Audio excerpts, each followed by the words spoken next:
আসসালামু আলাইকুম, আমি রাবি। মূলত আজকের ভিডিওতে আমরা হৃদরোগের চিকিৎসা সম্পর্কে জানব। পাশাপাশি মূলত প্লেসমেকার সম্পর্কেও আমরা আজকের এই ভিডিওতে জানার চেষ্টা করব। তো আজকের ভিডিও শুরু করা যাক। হৃদরোগের চিকিৎসা যদি আমরা প্রথমেই বলতে চাই যে কিছু শারীরিক উপসর্গ বা কিছু পরীক্ষা নিরীক্ষা করার মাধ্যমে আমরা হৃদরোগ সম্পর্কে সঠিক একটা ধারণা পেতে পারি।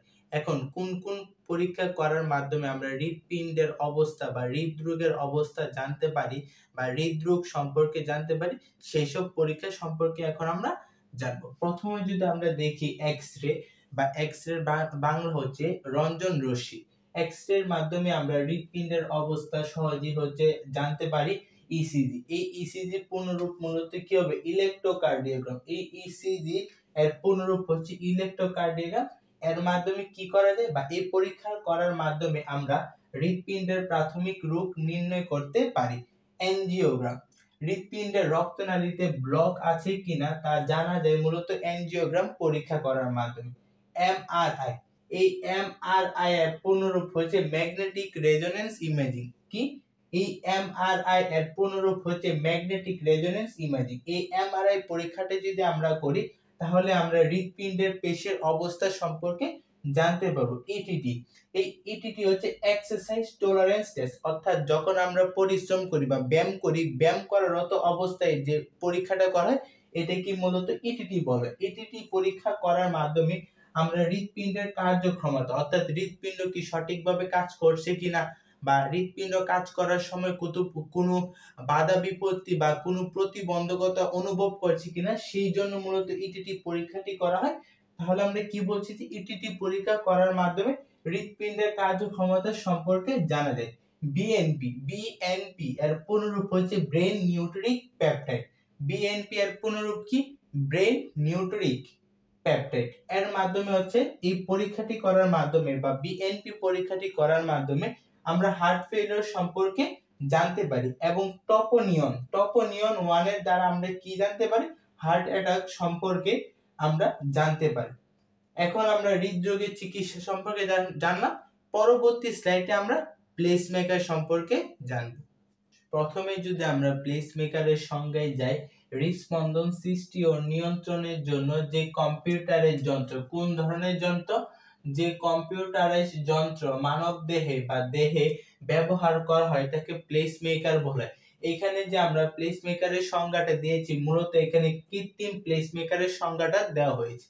তাহলে আমরা দেখতে পাচ্ছি যে প্লেসমেকারকে দুই ভাগে ভাগ করা হয়েছে। প্রথমত হচ্ছে প্রাকৃতিক প্লেসমেকার, পরটি হচ্ছে কৃত্রিম প্লেসমেকার। আচ্ছা, তাহলে প্রাকৃতিক প্লেসমেকার কি মূলত বা এটা বলতে কি বোঝানো হয়েছে? জন্মগতভাবে যখন আমাদের হৃৎপিণ্ড তৈরি হচ্ছে তখন থেকে আমাদের হৃৎপিণ্ডে যে প্লেসমেকারটি রয়েছে তাকে মূলত প্রাকৃতিক প্লেসমেকার বলা হয়। যেমন প্রাকৃতিক প্লেসমেকার বলতে আমরা কোনটিকে বলছি? এসএএন বা সাইনো অ্যাট্রিয়াল নোডকে আমরা হৃৎপিণ্ডের প্রাকৃতিক প্লেসমেকার বলছি। কেন বলছি? কারণ এই এসএএন সম্পর্কে আমরা যখন এই অধ্যায়ের অন্তর্ভুক্ত হৃৎপিণ্ড পড়ব এবং হৃৎপিণ্ডের বিভিন্ন প্রকোষ্ঠ যেমন ডান অলিন্দ, ডান নিলয়, বাম অলিন্দ, বাম নিলয় সম্পর্কে পড়ব, তখন আমরা এই এসএএন বা এবিএন সম্পর্কে হিউজ বা বিস্তারিত ইনফরমেশন জানতে পারবো। এখন জাস্ট আমরা জেনে রাখি যে এসএএন কে মূলত প্রাকৃতিক প্লেসমেকার বলা হয় এবং এভিএন বা অ্যাট্রিওভেন্ট্রিকুলার নোড একে মূলত রিজার্ভ প্লেসমেকার বলে। একে কেন রিজার্ভ প্লেসমেকার বলা হয়? কারণ একে রিজার্ভ প্লেসমেকার এই কারণেই বলা হয় কারণ এসএএন নষ্ট হলে, যখন এই প্রাকৃতিক প্লেসমেকারটা নষ্ট হয় তখন এভিএন মূলত রিজার্ভ প্লেসমেকার হিসেবে কাজ করে। এই যে ইনফরমেশন গুলো এখানে দেওয়া আছে যে প্রাকৃতিক প্লেসমেকার সম্পর্কে, যে এসএএন হলো প্রাকৃতিক প্লেসমেকার, এভিএন হলো রিজার্ভ প্লেসমেকার, এগুলো এমসিকিউর জন্য খুবই গুরুত্বপূর্ণ। এখন আমরা কৃত্রিম প্লেসমেকার সম্পর্কে কিছু গুরুত্বপূর্ণ ইনফরমেশন দেখব। এখন আমরা কৃত্রিম প্লেসমেকার সম্পর্কে জানব। মূলত কৃত্রিম প্লেসমেকারকে যান্ত্রিক প্লেসমেকার নামেও ডাকা হয়। সো আমরা দেখি যে কি কি ইনফরমেশন এখানে উল্লেখ আছে। প্রথমে আমরা দেখতে পাচ্ছি যে এখানে বলা হয়েছে এর মধ্যে লিথিয়ামের ব্যাটারি থাকে। মোস্ট ইম্পর্টেন্ট এমসিকিউ, কোন কিসের তৈরি? বা কৃত্রিম প্লেসমেকারের ব্যাটারি কিসের তৈরি? লিথিয়ামের তৈরি। MCQ 7 star. এর মধ্যে লিথিয়ামের ব্যাটারি থাকে যার মেয়াদ হচ্ছে 7 থেকে 10 বছর। এই যে ইনফরমেশন গুলো এগুলো এমসিকিউ এর জন্য খুবই গুরুত্বপূর্ণ বা এমসিকিউ 7 স্টার।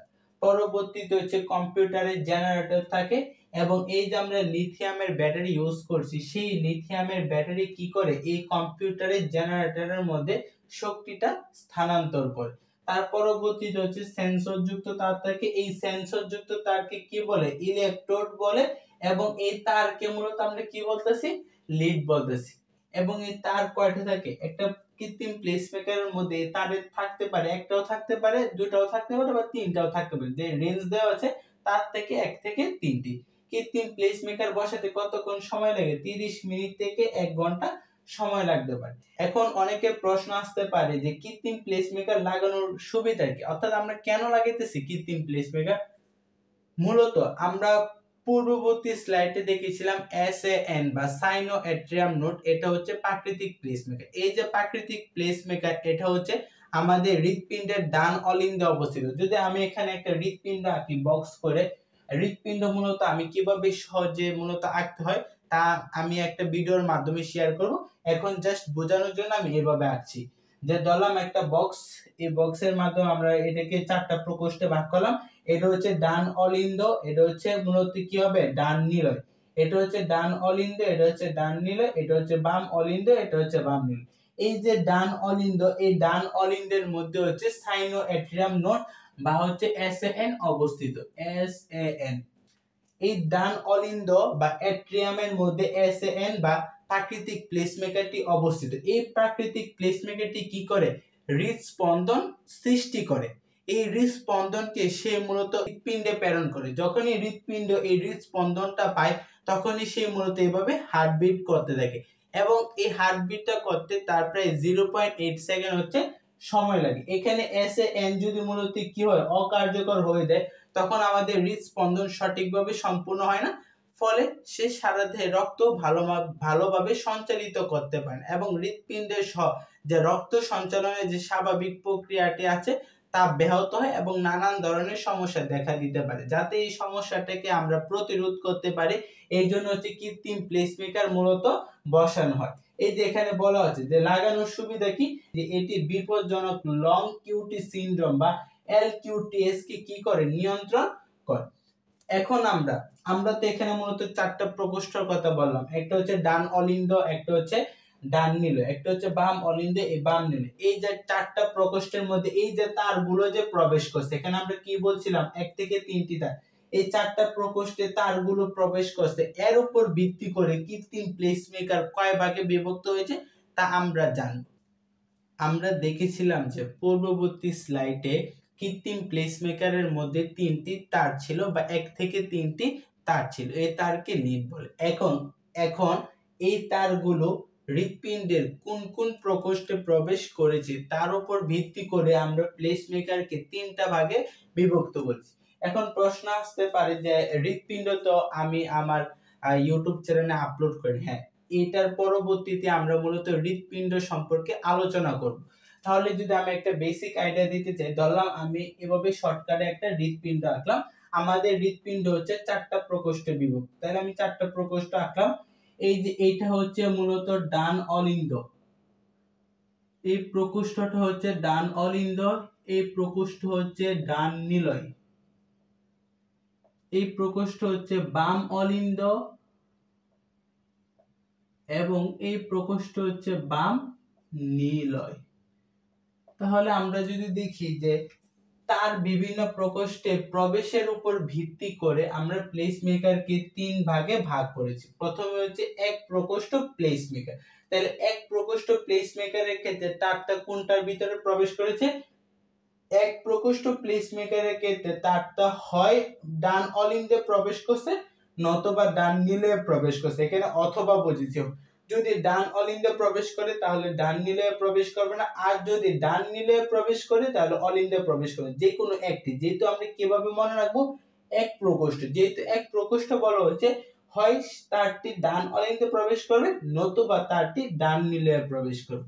দ্বিপ্রকোষ্ঠ অর্থাৎ দুইটা প্রকোষ্ঠে সে প্রবেশ করবে। এখানে এক প্রকোষ্ঠ ছিল বলে সে হৃৎপিণ্ডে যে কোনো একটা প্রকোষ্ঠে প্রবেশ করেছে, তাও বা কোন কোন প্রকোষ্ঠে, হয় ডান অলিন্দ অথবা ডান নিলয়।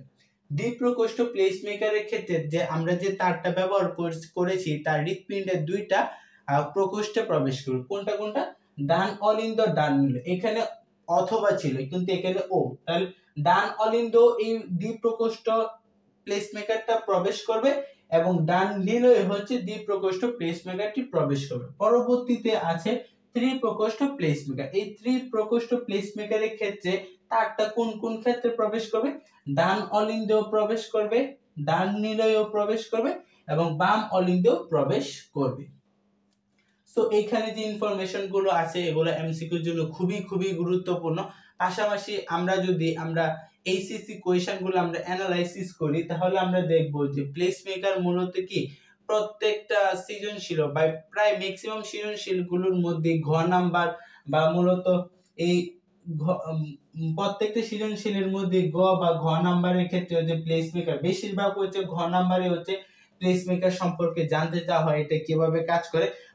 আমরা পূর্ববর্তী স্লাইডে যে দেখিয়েছিলাম যে এটার মধ্যে লিথিয়াম ব্যাটারি থাকে, তারপরে হচ্ছে বলতো সেন্সর যুক্ত তার থাকে এভাবে, এবং দেখিয়েছিলাম যে প্রাকৃতিক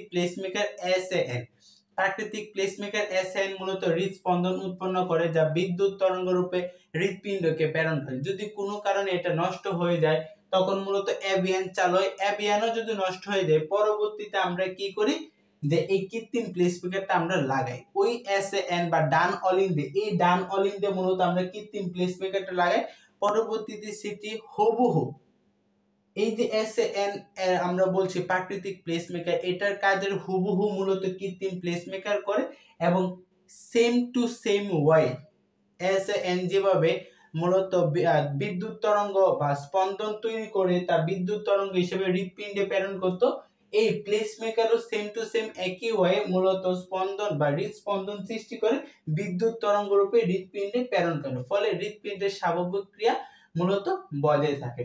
আজকের এই ভিডিওর মাধ্যমে আমরা মূলত প্লেসমেকার এবং হৃদরোগের চিকিৎসা সম্পর্কে জানতে পারলাম। সো আই হোপ আপনাদের ভিডিওটি ভালো লেগেছে।